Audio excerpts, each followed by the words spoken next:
الحمد لله رب العالمين الرحمن الرحيم مالك يوم الدين إياك نعبد وإياك نستعين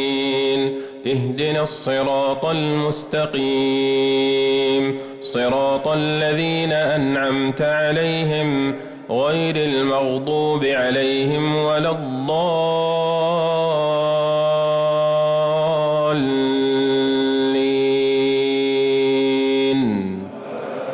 آمين. فإذا جاءت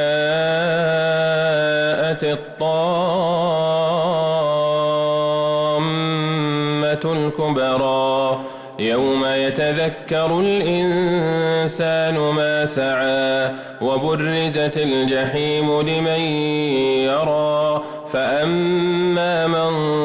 طغى وآثر الحياة الدنيا فإن الجحيم هي المأوى وأما من خاف مقام ربه ونهى النفس عن الهوى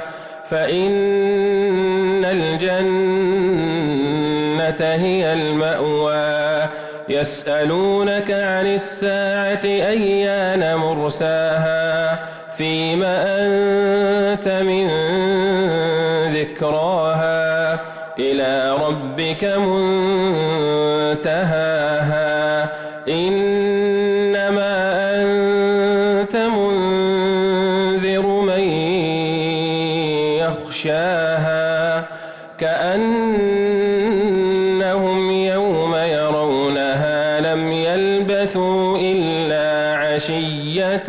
أو ضحاها. الحمد لله رب العالمين الرحمن الرحيم مالك يوم الدين إياك نعبد وإياك نستعين اهدنا الصراط المستقيم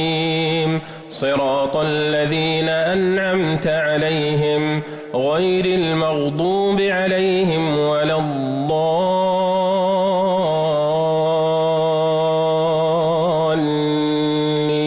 الضالين. إذا زلزلت الأرض زلزالها وأخرجت الأرض أثقالها وقال الإنسان ما لها يومئذ تحدث أخبارها بأن